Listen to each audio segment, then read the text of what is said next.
Hello, I'm Andy. This is a short introduction to a program we've been running inside organizations around the world and as part of an executive master's at the business school for many years. It lasts for about 12 minutes. Whether you use the term VUCA, BANI, tuna, or something else, people are expected nowadays to prepare for and engage with the continually changing and turbulent environment. And that, in essence, is what the FCPS program is designed to prepare you for. The turbulence in the world is expressed in this graphic in a number of ways. And coming from Henley-on-Thames in the UK, famous for its rowing, I like the contrast between rowing across a lake or a river with that of white water rafting down rapids. Sometimes life can feel like we're rowing in synchronization with others over calm waters in a shared direction. In contrast, it can sometimes feel like we're being pulled and bumped in an uncontrollable direction, frankly unaware of where the rocks are, with constant changes of direction. And then, just as there's a stretch of water, another rapid comes out of nowhere. Risks are often high, and it's difficult to even see the destination. As one leader in a highly competitive market facing daily complex challenges once said to me, "You know, Andy, I love the exhilaration of whitewater rafting, but I know it had an end point. I knew there would be calm water. I would get back onto dry land. Whereas today it seems in work like sometimes there's no chance to ever get off." One of the really helpful ways to help us navigate through this turbulence is by updating our perspective on problems.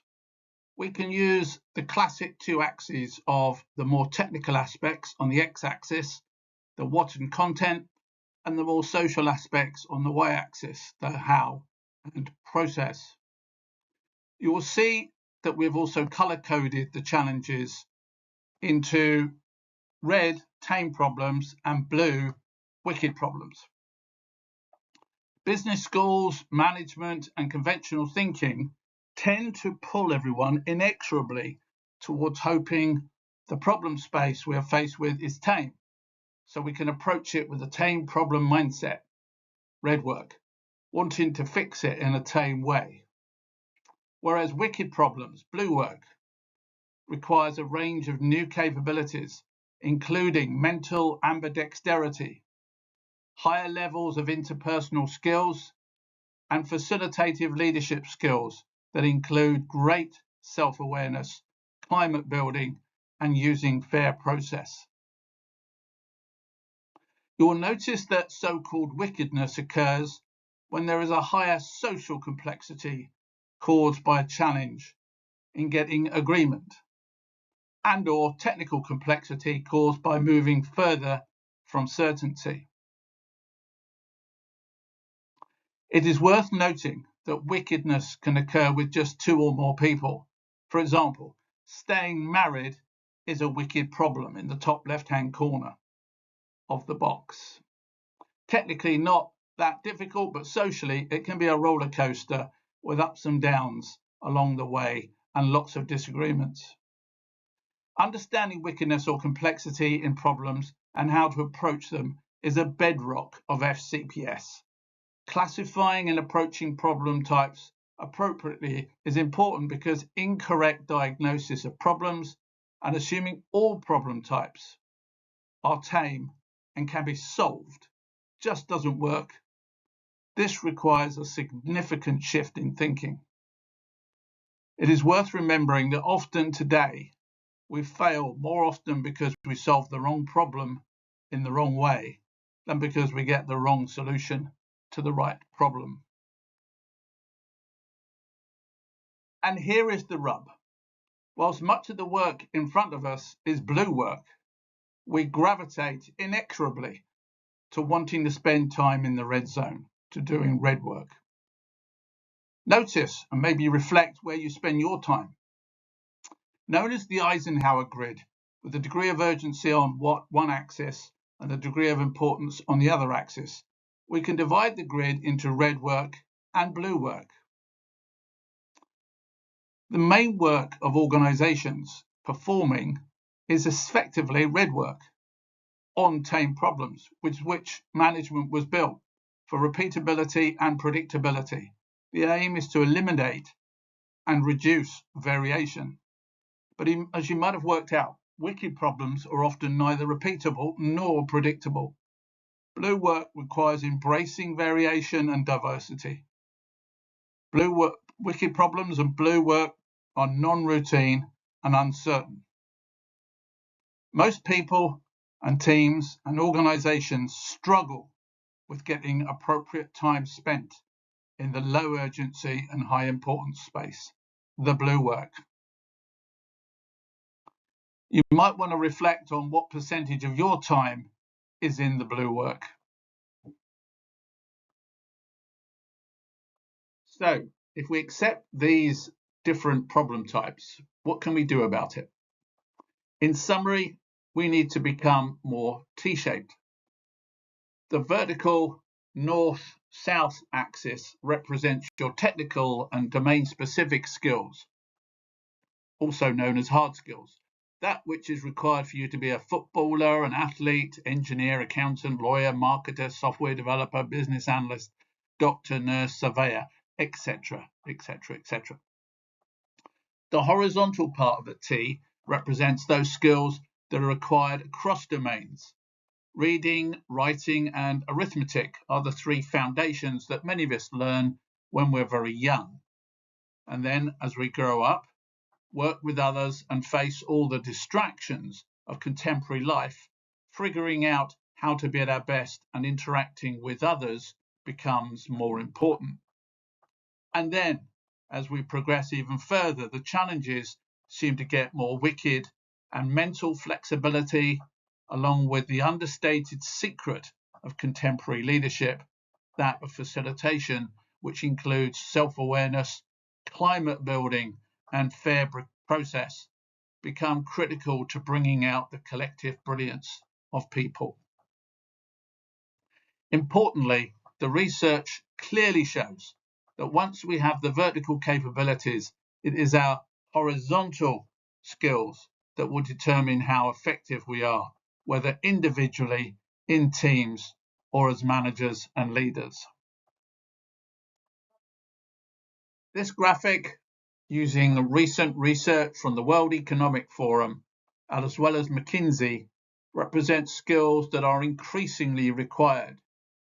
Notice how, on the whole, they are horizontal skills, many of which we cover on Facilitating Complex Problem Solving, FCPS.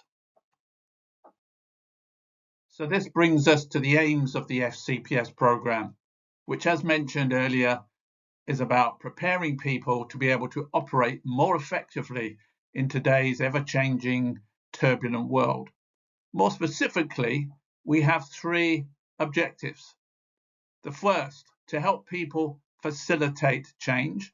The second, to help people build the capability of others to be able to see and address different problems appropriately.